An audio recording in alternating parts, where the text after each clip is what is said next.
जय हिंद दोस्तों। प्रकाश आईएएस में आप सभी का स्वागत है। दोस्तों, जैसा कि आपको पता है कि हम अपनी एक उत्तराखंड सामान्य ज्ञान की सीरीज कर रहे थे। ये जो उत्तराखंड सामान्य ज्ञान की सीरीज है, ये जो भी उत्तराखंड से संबंधित एग्ज़ाम्स हैं, जैसे उत्तराखंड पीसीएस का, उत्तराखंड जुडिशरी का एग्ज़ाम,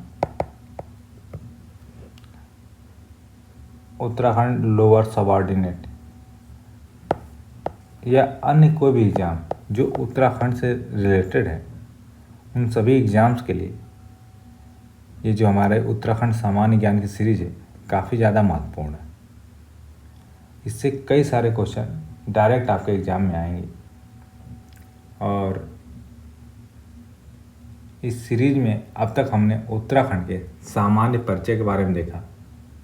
उसके बाद हमने देखा उत्तराखंड की जो भौगोलिक संरचनाएं हैं, वहाँ जो प्रमुख पर्वत शिखर हैं, प्रमुख जो माउंटेन पासेस या दर्रे हैं, उनके बारे में।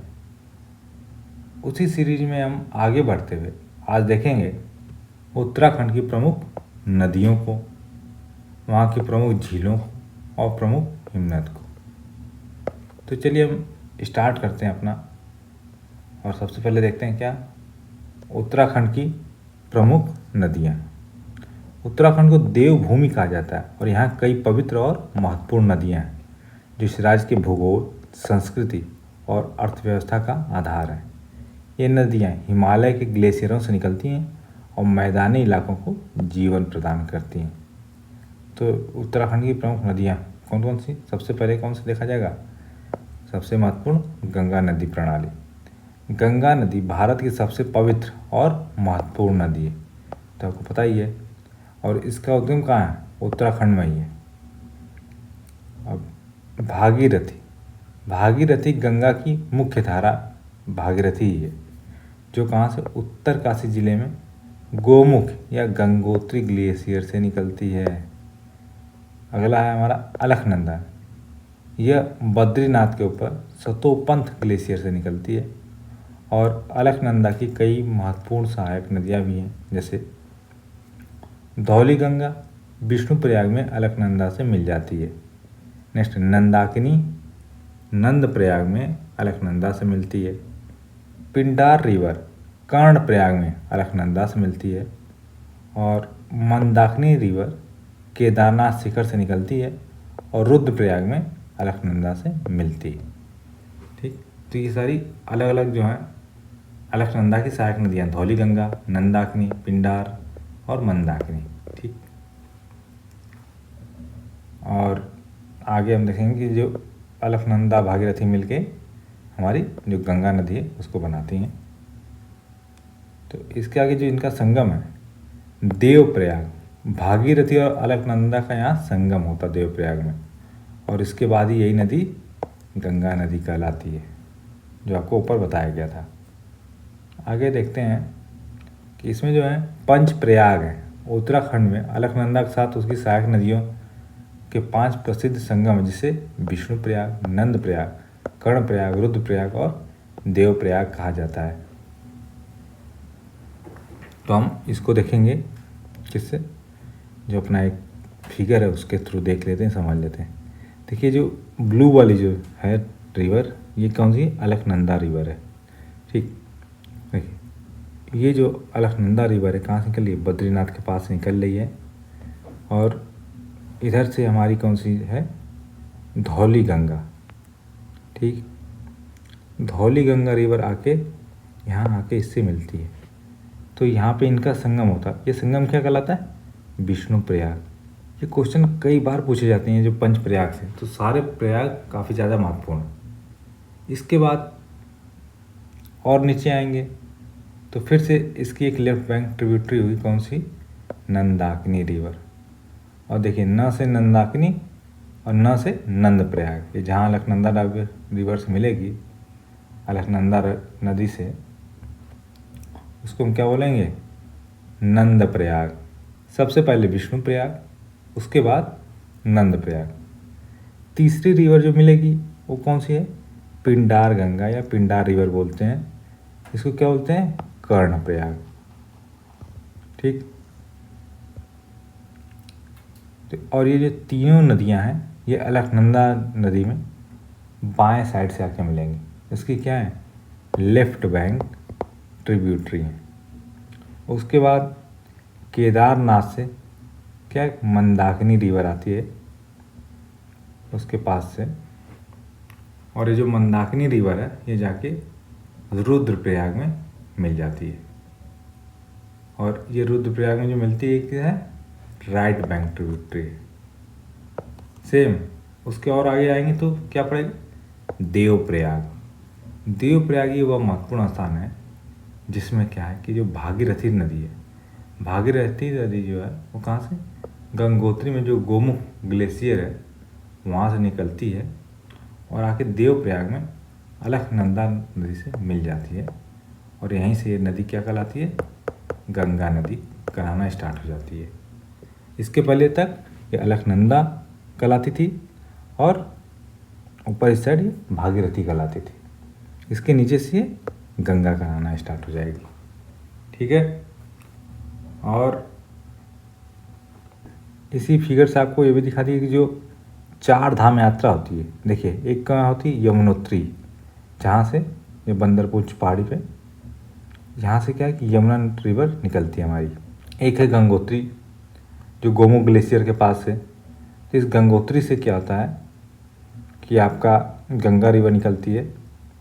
तो मेनली गंगा रिवर कहते हैं लेकिन निकलती कौन सी है, भागीरथी नदी। ठीक। एक हमारा केदारनाथ, केदारनाथ से मंदाकिनी, और अगला है हमारा बद्रीनाथ। ठीक है।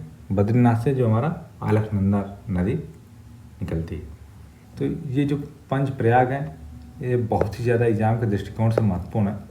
इसको आप अच्छे से 2-3 बार देख लीजिएगा। इसके आगे देखते हैं प्रवाह। गंगा हरिद्वार में पर्वतीय क्षेत्र को छोड़कर मैदानी इलाकों में प्रवेश करती है। मतलब हरिद्वार से पहले जो गंगा नदी थी ये क्या थी, पर्वतीय इलाकों में थी, लेकिन हरिद्वार से ये मैदानी इलाकों में आ जाती है। यह फैक्ट भी काफ़ी ज़्यादा महत्वपूर्ण, कई बार पूछा गया एग्जाम में। इसके आगे देखते हैं हम लोग अपनी जो अगली नदी है, कौन सी, यमुना नदी प्रणाली। यमुना नदी भी उत्तराखंड से निकलती है और गंगा की सबसे बड़ी सहायक नदी है। इसका जो उद्गम देखते हैं, यमुना नदी का उद्गम किस जिले में, उत्तरकाशी जिले में जो बंदरपुर चोटी पर स्थित यमुनोत्री ग्लेशियर से होता है। यमुना ऊपर जो फिगर था इसमें देखे थे ना, ये जो यमुनोत्री यहाँ से निकल रहा है तो यहीं पर है बंदरपुर चोटी पे कौन सा, यमुनोत्री ग्लेशियर है। उसी ग्लेशियर से जो यमुना नदी है वह निकलती है। इसके बाद इसकी जो सहायक नदियाँ हैं कौन सी हैं, इसकी मुख्य सहायक नदी टोन्स है जो सबसे लंबी भी सहायक नदी है, यमुना जो रिवर सिस्टम है उसका। और इसकी अन्य सहायक नदियाँ कौन सी हैं, गिरी और हासन। ये नाम दोनों भी महत्वपूर्ण, इसको भी याद रखिएगा। इसका महत्व क्या है, यह नदी उत्तराखंड, हिमाचल प्रदेश, हरियाणा और दिल्ली से होकर बहती है और अंततः प्रयागराज उत्तर प्रदेश में गंगा नदी से मिल जाती है, वहाँ संगम बनाती है। इसके बाद नेक्स्ट हमारी काली नदी प्रणाली। काली नदी जिसे महाकाली, काली गंगा या शारदा के नाम से भी जाना जाता है। 3 नाम है इसके, कौन कौन से, महाकाली, काली गंगा या शारदा नदी के नाम से जाना जाता है। ये उत्तराखंड की एक महत्वपूर्ण नदी है, खासकर जो सीमावर्ती क्षेत्र है वहाँ के लिए। ये कहाँ पे, पिथौरागढ़ जिले में काला पानी नामक स्थान से निकलती है और ये अपने ऊपरी मार्ग पर ये नदी भारत और नेपाल के बीच में एक प्राकृतिक अंतर्राष्ट्रीय सीमा भी बनाती है, काली नदी। इसकी सहायक नदियाँ कौन कौन सी हैं, पूर्वी धौली गंगा, गौरी गंगा और सरयू इसकी सहायक नदियाँ हैं। अब हम देख लेते हैं जो काली नदी प्रणाली, इसका महत्व क्या है। तो काली नदी का सिंचाई और जल विद्युत के उत्पादन में काफ़ी ज़्यादा क्षमता, इमेंस क्षमता है। ये पिथौरागढ़ और अल्मोड़ा जिलों की सीमा को भी बनाती है। ये भी महत्वपूर्ण, कौन कौन से, पिथौरागढ़ और अल्मोड़ा। मैदानी क्षेत्रों में से कौन सी, शारदा नदी के नाम से जाना जाता है। ठीक। इसके 3 नाम भी याद रखिएगा, महाकाली, काली गंगा और शारदा। और कहाँ कहाँ से निकलती है, पिथौरागढ़ के काला पानी नामक स्थान से निकलती है।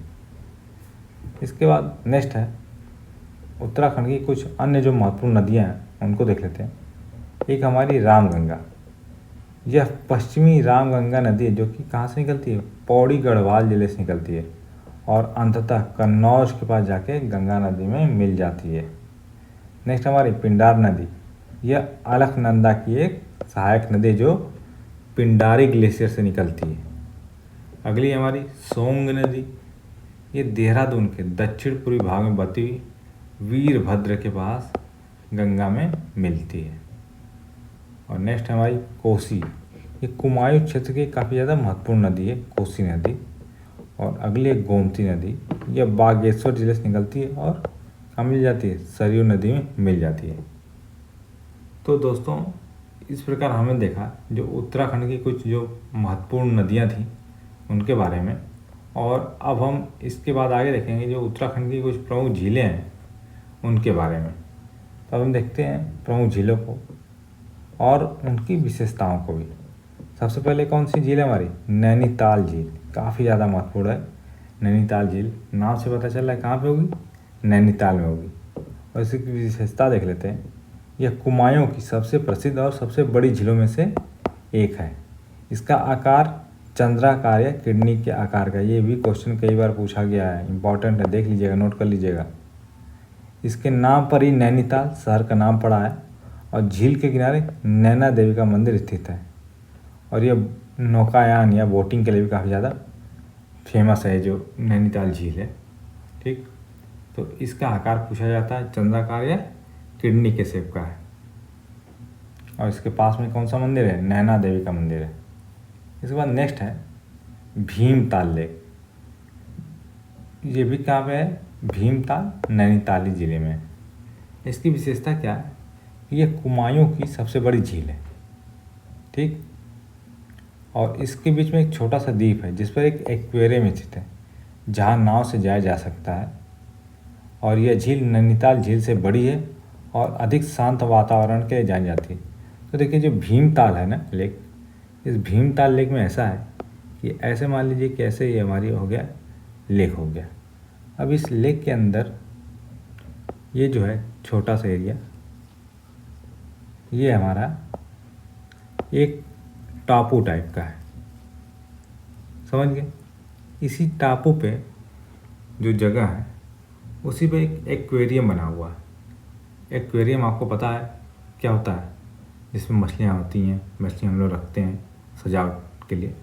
उसी तरीके से इस जो टापू है इसके ऊपर एक एक्वेरियम बनाया गया है और उस एक्वेरियम में काफ़ी ज़्यादा एग्जॉटिक फिशेज रखी गई हैं।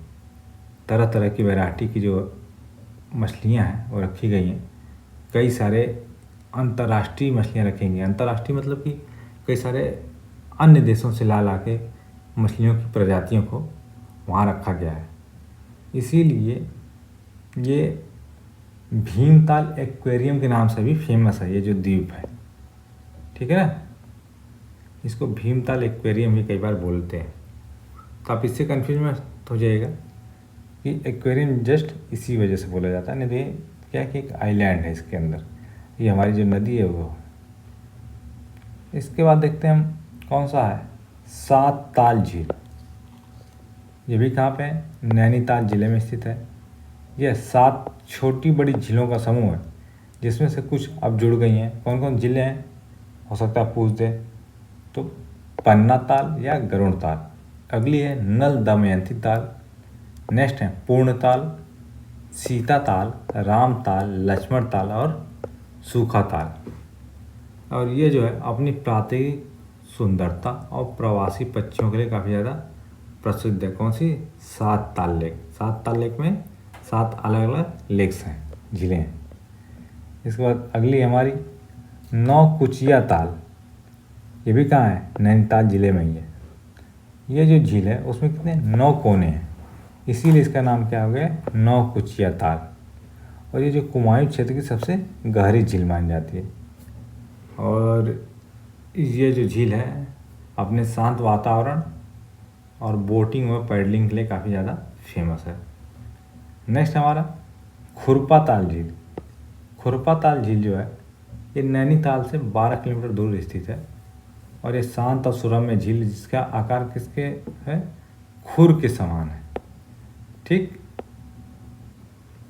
और यह झील मछली पकड़ने और प्राकृतिक सौंदर्य का आनंद लेने के लिए भी जानी जाती है।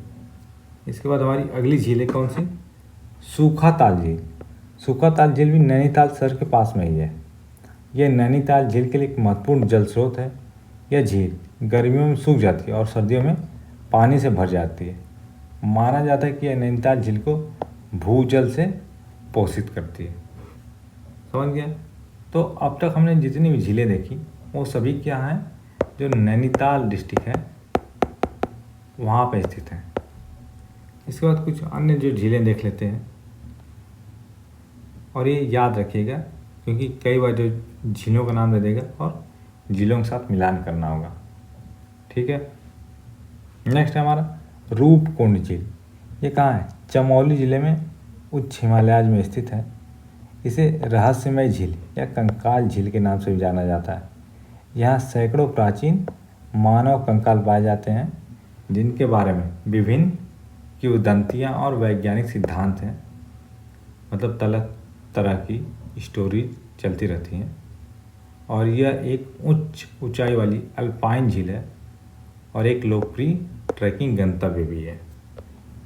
इसके बाद जो अगली हमारी झील है कौन सी है, डोडीताल झील। डोडीताल झील कहाँ पे है, उत्तरकाशी जिले में स्थित है। यह मीठे पानी की एक सुंदर झील है जो अपनी ट्राउट मछलियों के लिए प्रसिद्ध है। देखिए ये भी महत्वपूर्ण, इसको देख लीजिएगा। यह झील भगवान गणेश के जन्म स्थान से जुड़ी हुई है और इसके पास एक गणेश मंदिर भी है। नेक्स्ट हमारी झील कौन सी है, ब्यास ताल या इसको क्या बोलते हैं, सहस्त्र ताल। ये कहाँ है, टिहरी गढ़वाल जिले में है और काफ़ी उच्च ऊंचाई पर स्थित है। यह गढ़वाल क्षेत्र की सबसे बड़ी और गहरी झील मानी जाती है जो कई छोटी छोटी झीलों का समूह है। यह एक कठिन ट्रैक के बाद पहुंचने वाला स्थान है और अपनी अद्वितीय सुंदरता के लिए जाना जाता है। ठीक है ना। तो ये जो गढ़वाल रीजन है उसकी सबसे बड़ी और गहरी झील है कौन सी, ब्यास ताल या सहस्त्र ताल। अब आपको लास्ट लेक्चर में बताया था ना कि जो हमारा यूके है उसको लगभग 2 पार्ट में डिवाइड किया गया है। जो ऊपर वाला पार्ट है उसको बोलते हैं क्या, गढ़वाल, और नीचे वाला क्या बोलते हैं, कुमायूं। ठीक। नेक्स्ट हमारा देवरिया ताल। देवरिया ताल जो है रुद्रप्रयाग जिले में चोपता उखीमठ मार्ग पर स्थित है। इसकी विशेषता क्या, एक छोटी साफ और शांत झील है जो चौखंबा चोटियों के शानदार प्रतिबिंब के लिए प्रसिद्ध है और ये ट्रैकर्स के बीच में भी काफ़ी फेमस है। नेक्स्ट जो हमारी झील है कौन सी है, फाच कंडी बमहोरी ताल। ये कहाँ है, उत्तरकाशी जिले में है। विशेषता क्या है कि यह भी उत्तरकाशी जिले की एक महत्वपूर्ण झील है जो अपने प्राकृतिक सौंदर्य के लिए जानी जाती है। तो ये तो होगा ही। तो दोस्तों इस प्रकार हमने जो देखा जो उत्तराखंड की महत्वपूर्ण झीलों के बारे में। अब हम देखेंगे जो उत्तराखंड के प्रमुख हिमनद हैं उनके बारे में। उत्तराखंड जिसे देवभूमि के नाम से जाना जाता है अपने विशाल और पवित्र हिमनद ग्लेशियरों के लिए प्रसिद्ध है। ये हिमनद न केवल राज्य की प्राकृतिक सुंदरता का अभिन्न अंग है बल्कि कई महत्वपूर्ण नदियों विशेषकर गंगा और यमुना के उद्गम स्रोत भी हैं। हम लोग ऊपर पढ़े ना कि गंगा का उद्गम स्रोत कौन सा और यमुना का उद्गम स्रोत कौन सा है। इसके बाद हम देख लेते हैं जो उत्तराखंड के कुछ प्रमुख जो हिमनद हैं उनके बारे में। सबसे पहले कौन सा, गंगोत्री हिमनद या गंगोत्री ग्लेशियर। ये कहाँ है, उत्तरकाशी जिले में, कई बार आपको बता दिया गया है। इसके बाद इसकी विशेषता क्या है, यह उत्तराखंड का सबसे बड़ा और सबसे महत्वपूर्ण हिमनद है। यह लगभग 30 किलोमीटर लंबा है और 2 से 4 किलोमीटर तक इसकी चौड़ाई हो सकती है। तो आप कल्पना कीजिए कि कितना बड़ा ग्लेशियर होगा। इसका महत्व क्या है, ये भारत की सबसे पवित्र नदी गंगा जिसे भागीरथी के रूप में का उद्गम स्रोत है और गोमुख जिसे क्या बोलते हैं गंगोत्री ग्लेशियर स्नाउट जो इस हिमनद का अंतिम छोर है जहाँ से भागीरथी नदी निकलती है। ठीक है। और ये एक प्रमुख तीर्थ और ट्रैकिंग गंतव्य भी है। इसके बाद अगला जो हमारा हिमनद है वो है यमुनोत्री हिमनद। ये कहाँ है? उत्तरकाशी जिले में है, जो बंदरपुंछ पर्वत श्रृंखला के पश्चिम ढलान पर स्थित है यमुनोत्री हिमनद। ये थोड़ा छोटा हिमनद है और भारत की प्रमुख नदी यमुना का उद्गम स्रोत भी है। यमुनोत्री धाम जो 4 धाम यात्रा का हिस्सा है, इसी हिमनद के पास में ही है यमुनोत्री धाम। इसके बाद नेक्स्ट देखते हैं अपना अगला हिमनद, तो ये हो जाएगा पिंडारी हिमनद। ये कहाँ है? बागेश्वर और चमोली जिलों के बीच में स्थित है। ये एक लोकप्रिय ट्रैकिंग गंतव्य है और लगभग 3.5 किलोमीटर लंबा है। अप्रॉक्स इसकी है कितनी? 3.2 किलोमीटर है इसकी। ठीक, यह पिंडार नदी का स्रोत है जो कर्णप्रयाग में अलकनंदा से मिलती है और अपनी आसान पहुंच और शानदार दृश्यों के लिए भी जाना जाता है।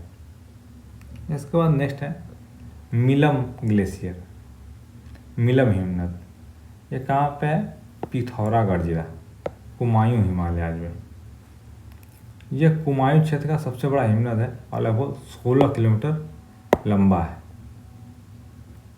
महत्व क्या है कि यह गौरी गंगा नदी का उद्गम स्रोत है जो जौलजीबी में काली नदी से मिलती है। यह क्षेत्र उच्च पर्वतीय ट्रैकिंग और अपनी अनूठी सांस्कृतिक मिलम गांव के लिए जाना जाता है। इसके बाद है हमारा सतोपंथ हिमनद, जो कि कहाँ? चमोली जिले में स्थित है। कहाँ? बद्रीनाथ के पास। यह हिमनद चौखंबा शिखर के पास स्थित है और इसका महत्व क्या है? यह अलकनंदा नदी के मुख्य जल स्रोतों में से एक है।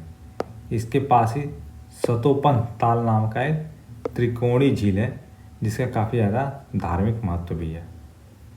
इसके बाद नेक्स्ट हमारी चौराबाड़ी हिमनद, या इसको क्या बोलते हैं?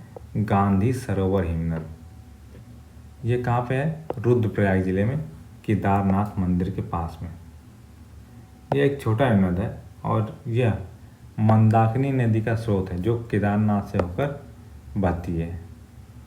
2013 की उत्तराखंड बाढ़ के दौरान इस हिमनद के पिघलने से बनी झील का क्या नाम था? गांधी सरोवर। उसी के फटने से काफ़ी भारी तबाही हमें देखने को मिली थी। इसके बाद नेक्स्ट है हमारा कफनी हिमनद। ये कहाँ पाया जाता है? बागेश्वर जिला में है और जो पिंडारी हिमनद के पूर्व में स्थित है। ये छोटा लेकिन सुंदर हिमनद है और यह कफनी नदी का उद्गम स्रोत है जो पिंडार नदी की एक सहायक नदी है। ठीक है, अगला हमारा दूनागिरी हिमनद। ये कहाँ है? चमोली जिला में दूनागिरी पर्वत के पास है। यह भी एक महत्वपूर्ण हिमनद है और यह धौली गंगा की सहायक नदियों का स्रोत है। नेक्स्ट हमारा बंदरपूंछ हिमनद। बंदरपूंछ हिमनद जो है कहाँ पे? उत्तरकाशी जिले में है और यह यमुनोत्री हिमनद के पास में स्थित है। यह भी यमुना नदी प्रणाली के लिए जल प्रदान करता है, जो बंदरपूंछ ग्लेशियर है वह। तो दोस्तों, इस प्रकार से हमने देखा कि उत्तराखंड के जो प्रमुख हिमनद हैं उनके बारे में, और आज के लेक्चर में हमने उत्तराखंड की प्रमुख जो नदियां हैं, जो ग्लेशियर्स हैं और जो झीलें हैं उनको देखा। आशा है कि आपको ये जो लेक्चर है वो पसंद आ रहे होंगे और इसकी जो PDF है आपको हमारे टेलीग्राम चैनल पर उपलब्ध होगी, जिसका QR कोड यहाँ उपलब्ध है, या ज्वाइन करने की जो लिंक है वो भी नीचे दे रखी गई है। इसके थ्रू भी आप जाके हमारे टेलीग्राम चैनल से जुड़ सकते हैं। साथ ही साथ आप हमारा जो इंस्टाग्राम पेज है उस पर जाकर भी उसको फॉलो कर सकते हैं। और दोस्तों, अगर आपको ये वीडियो पसंद आ रहा है तो वीडियो को लाइक करें, चैनल को सब्सक्राइब करें और अपने दोस्तों के साथ अवश्य शेयर करें इसको। धन्यवाद।